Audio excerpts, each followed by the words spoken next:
वज़ीर आज़म के लिए पीपल्स पार्टी का उम्मीदवार कौन, आसिफ जरदारी या बिलावल भुट्टो? साबिक सदर आसिफ जरदारी ने कहा, वज़ीर आज़म मैं भी हो सकता हूँ, बिलावल भी हो सकता है। क्या नवाज शरीफ ने कभी कहा कि वो चौथी बार वज़ीर आज़म बन रहे हैं? वक्त आएगा तो उम्मीदवार सामने आ जाएगा। पीपल्स पार्टी वज़ीर आज़म तो बना सकती है। शहबाज शरीफ के पास नंबर पूरे नहीं थे, मैंने पूरे करके दिए। MQM को मैं लाया था, गवर्नरशिप मैंने दी। मैं तो शहबाज शरीफ को लीडर ऑफ अपोजिशन नहीं बनाना चाहता था। 8 फरवरी से 8-10 दिन इंतखाबात आगे जाते हैं तो फर्क नहीं पड़ता। जेल में मौजूद सियासतदान को 30 साल में लाडला बनाया गया। बिलावल भुट्टो ने कभी किसी को नाम लेकर लाडला नहीं कहा।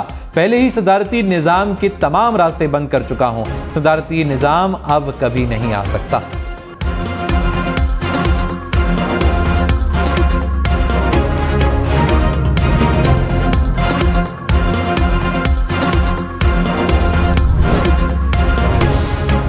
नवाज शरीफ ने कहा कि मुल्क के साथ जो ज्यादती हुई अब उसका अजाला करना होगा। 2017 में तरक्की करते पाकिस्तान को क्यों रोका गया? कौम जानना चाहती है कि पाकिस्तान का हशर नशर क्यों किया गया। 2017 में हमारी हुकूमत अच्छी जा रही थी, लोग खुश थे, मुखालिफिन हसद कर रहे थे कि 2018 के इलेक्शन शफाफ हुए तो नून लीग फिर जीत जाएगी। जिन्होंने राबता तुड़वाया उन्होंने ना जाने ऐसा क्यों किया। ज़्यादती के अजाले के लिए अपनी ज़ात से बुलंद होकर सोचना होगा। शायद ज़्यादती के अजाले का वक्त आ गया है। मुल्क को दोबारा उसी जगह पर लेकर जाना चाहिए जिसका वो मुस्तहिक है। जुल्फ़िकार अली भुट्टो की सजा से मुतालिक सदारती रेफरेंस पर आज समाअत होगी। सुप्रीम कोर्ट का 9 रुकनी लार्जर बेंच केस सुनेगा। आसिफ जरदारी ने बतौर सदर सुप्रीम कोर्ट में रेफरेंस दायर किया था। बिलावल भुट्टो ने केस की बराह रास्त नशरियात के लिए दरखास्त दायर कर दी। कहा, सदारती रेफरेंस मेरे वालिद आसिफ जरदारी की जानिब से दायर किया गया। समाअत की कार्रवाई बराह रास्त नशर करने की इजाजत दी जाए।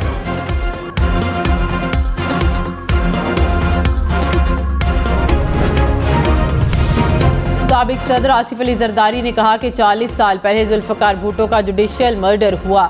मैंने 11 साल पहले रेफरेंस भेजा था जो अब जाकर लगा।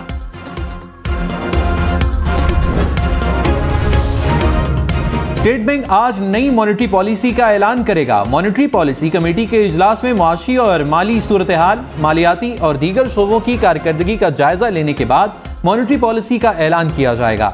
इस वक्त शरह सूद 22% पर मुकर्रर है।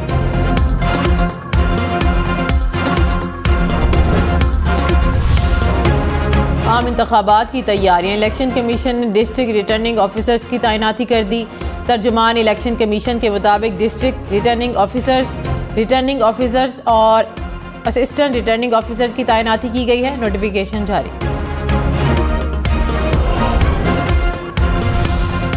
इलेक्शन पर गैर यकीनी की बात करने वाला तौहीन अदालत का मुर्तकिब होगा। जस्टिस अतर मिनल्लाह के ताहयात नाअहली से मुतल्लिक केस में रिमार्क्स। एडिशनल अटॉर्नी जनरल ने कहा, मुल्क में इस वक्त बेयकीनी की सूरत हाल है। जस्टिस अतर मिनल्लाह ने कहा, इंतखाबात 8 फरवरी को ही होंगे। बेयकीनी वाली बात अब दोबारा नहीं करनी। मौजूदा केस को इलेक्शन कमीशन समेत कोई इंतखाबात में ताखीर के लिए इस्तेमाल नहीं करेगा।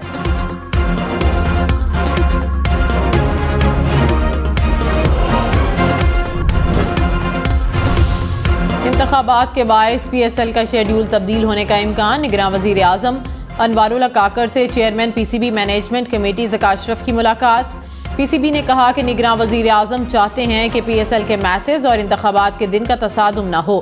मुमकिन टकराव से बचने के लिए मैचेस का शेड्यूल एडजस्ट किया जा सकता है।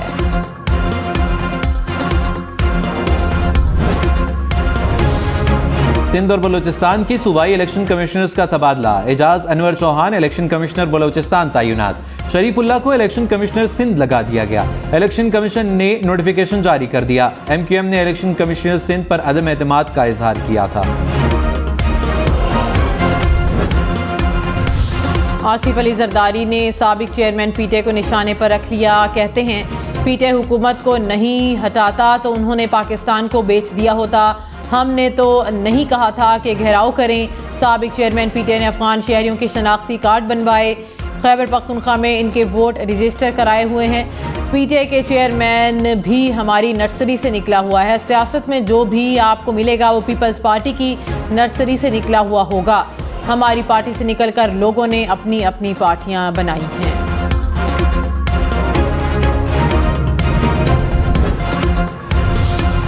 अमेरिका ने कहा पाकिस्तानी लीडरों के इंतखाब में हमारा कोई किरदार नहीं, हम पाकिस्तानी अवाम के मुंतखब क़यादत के साथ बातचीत करते हैं। प्रेस ब्रीफिंग में मैथ्यू मिलर ने कहा तमाम मामलात पर हुकूमत पाकिस्तान के साथ बातचीत जारी रखेंगे। अफगानिस्तान पाकिस्तान के दरमियान मुख्तलिफ मसाइल के सिफारती हल की हिमायत करते हैं। दोनों ममालिक के दरमियान मसाइल का दो तरफा सिफारतकारी के जरिए हल चाहते हैं।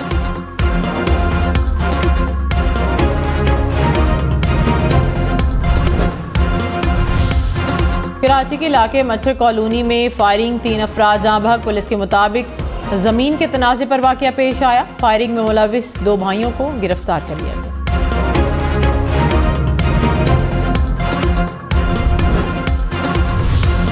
MQM का पीपल्स पार्टी पर नामजद उम्मीदवारों पर हमला कराने का इल्जाम। मुस्तफा कमाल ने कहा हमारे साथी मच्छर कॉलोनी में जलसे की जगह देखने गए, पीपल्स पार्टी के गुंडों ने हमला कर दिया। पीपल्स पार्टी ने MQM के इल्जाम को बेबुनियाद करार दे दिया। अब्दुल कादिर पटेल ने कहा मुतअद्दिदा लाशों और इल्जामात की सियासत से गुरेज करे, वाकई में हमारे कारकुनों को मुलव्विस करना शर्मनाक अमल है।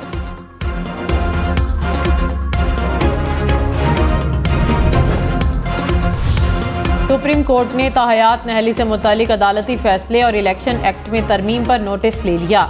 चीफ जस्टिस काजी फाइज ईसा ने कहा कि इलेक्शन एक्ट में तरमीम और सुप्रीम कोर्ट के फैसले में से किसी एक को बरकरार रखना होगा, दोनों एक साथ नहीं चल सकते। संगीन गद्दारी जैसे जुर्म पर नहली 5 साल है तो झूठ बोलने वाले की ताहयात नहली क्यों?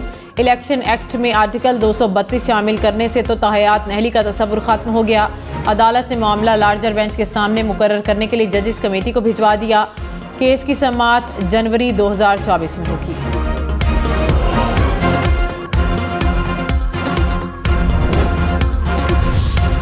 राना सनाउल्लाह ने कहा है justice retired Jawad S Khawaja कौमी मुजरिमों को रिलीफ दिलवाना चाहते हैं। सिविलियंस की मिलिट्री कोर्ट में ट्रायल पर बने बेंच के सरबराह पर एतराज मजमूम कदम है। जवाद एस ख्वाजा अपनी पोजीशन इस्तेमाल करते हुए आला अदलिया को तकसीम करना चाहते हैं।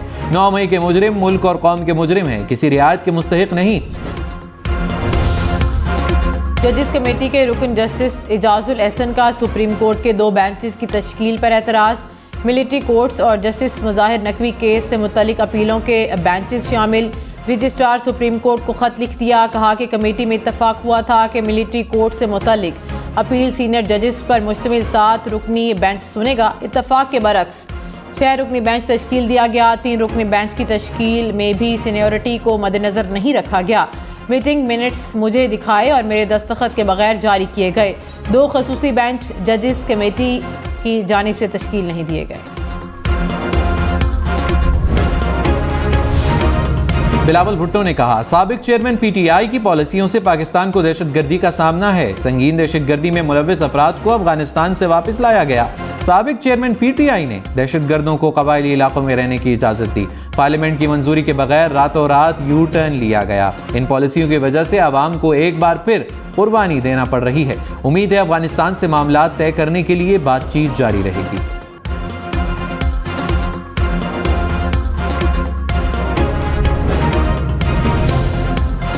तहरीक इंसाफ इंतखाबात का बायकॉट नहीं करेगी। Chairman PTI barrister Gohar Khan का ऐलान। कहा मुल्क में सिर्फ तहरीक इंसाफ में जमहूरियत है, बाकी सियासी जमातें अपने बेटे बेटी के अलावा किसी को सामने नहीं लाती। तहरीक इंसाफ ने मुझ जैसे एक वर्कर को ओहदा दिया। हमें उम्मीद है इलेक्शन होंगे और बैलेट पेपर पर बल्ले का निशान होगा। बल्ले के निशान की तब्दीली काबिल कबूल नहीं। इलेक्शन कमीशन पार्टी इंतखाबात का नोटिफिकेशन जारी करे।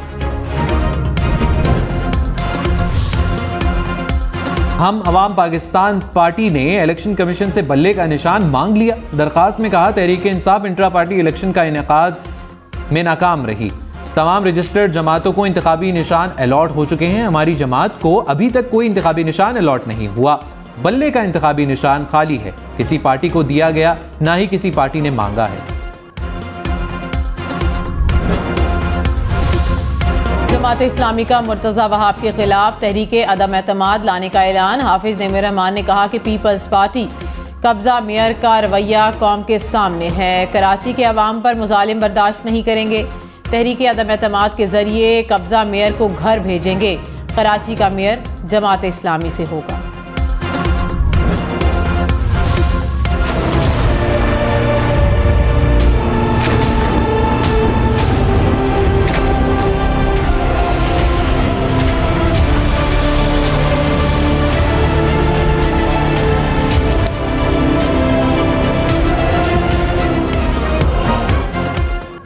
बेरहम इसराइल की सफाकियत। गुज़िश्ता 24 घंटों में वहशियाना बमबारी से मजीद 200 फलस्तीनी शहीद हो गए। देरुल बलाह की रिहायशी इमारत पर हमले में एक ही खानदान के 7 अफराद शहीद। इसराइली फोर्सेस की शुमाली गजा और खान यूनिस के अस्पतालों के अतराफ बमबारी। शुमाली गजा के रिहायशियों को फौरी इनखला की धमकी दे दी गई। शहीद फलस्तीनियों की तादाद 18,000 से बढ़ गई। गजा में खुराक की कमी शिद्दत इख्तियार कर गई।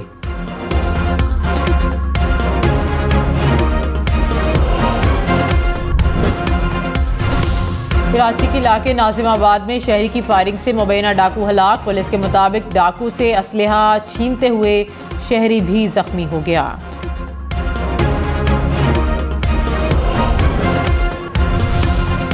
लाहौर में एक ही दिन के दौरान जराइम की 370 वारदातें। 10 घरों से लाखों रुपए मालियत का सामान चोरी।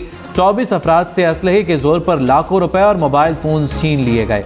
शहरी 52 मोटरसाइकिलों और 2 कार से भी महरूम हो गए। कराची में मुबैना पुलिस मुकाबला। फायरिंग की जद में आकर राहगीर खातून जाँ बहक। पुलिस के मुताबिक एक मुबैना डाकू जख्मी हालत में गिरफ्तार कर लिया गया। मुल्तान, फैसलाबाद, गुजरांवाला समेत पंजाब भर में यूरिया खाद का बहरान। गंदम के बुआई के सीजन में खाद की किल्लत पर किसान सरापा एहतजाज। रहीम यार खान, रोजान, चिनियोट और जंग में मुजाहिरे। का यूरिया और डीएपी खाद मार्केट से गायब हो गई। ब्लैक में महंगे दामों मिल रही है। इंतजामिया एक्शन ले।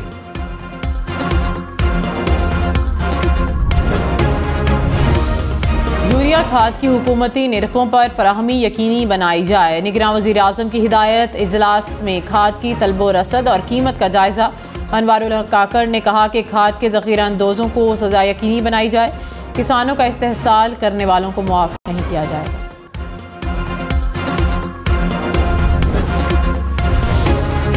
इलेक्शन में सिर्फ 58 दिन बाकी। 8 फरवरी वोट सबसे जरूरी। आपकी हमारी वोट डालना जिम्मेदारी। अगली हुकूमत कौन बनाएगा? अगला वजीर आजम कौन आएगा? जोड़ तोड़ सियासी मुलाकात, मुज़ाकरात, टिकट से उम्मीदवारों के नाम तक रैलियां, जलसे और जुलूस। कहीं दावे, कहीं वादे। वोटिंग, गिनती और नताइज। इलेक्शन की सबसे तेज, सबसे बड़ी, सबसे बेहतर, सबसे गैर जानिबदार अपडेट और खबरें सिर्फ हम न्यूज़ पर। कायदे आज़म यूनिवर्सिटी समेत इस्लामाबाद के तालीमी इदारों में मनशियात सप्लाई करने वाला नेटवर्क पकड़ा गया। 3 मुलजिम गिरफ्तार। मुलजिमान के कब्जे से 11 किलो मनशियात भी बरामद। पुलिस के मुताबिक मनशियात जंगल में खुदाई करके छुपा रखी थी। समंदर में इंसदादी मनशियात का बैनुल-अक़वामी ऑपरेशन। 380 टन मनशियात पकड़ी गई। ऑपरेशन बैनुल-अक़वामी समंदर में 45 रोज जारी रहा। ऑपरेशन में 4 बर्र-ए-आज़मों के 42 ममालिक की शिरकत। तुर्की फुट क्लब के सदर का मैच के दौरान रेफरी पर हमला। रेफरी को मुक्का झड़ दिया। दीगर टीम ऑफिशियल्स ने भी रेफरी को ज़दोकोब किया। वाक़े के बाद लीग के तमाम मैचेस मनसूख। तुर्की के वज़ीर दाखिला ने कहा कि क्लब के सदर समेत दीगर अफराद को भी गिरफ्तार कर लिया गया है।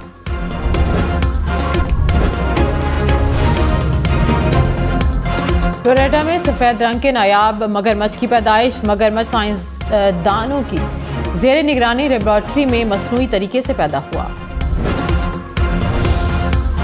क्रिसमस ट्री की रोशनियों जैसा नजारा। जेम्स वेब टेलीस्कोप ने कहकशां में फटने वाले सितारों का नया नजारा कैद कर लिया।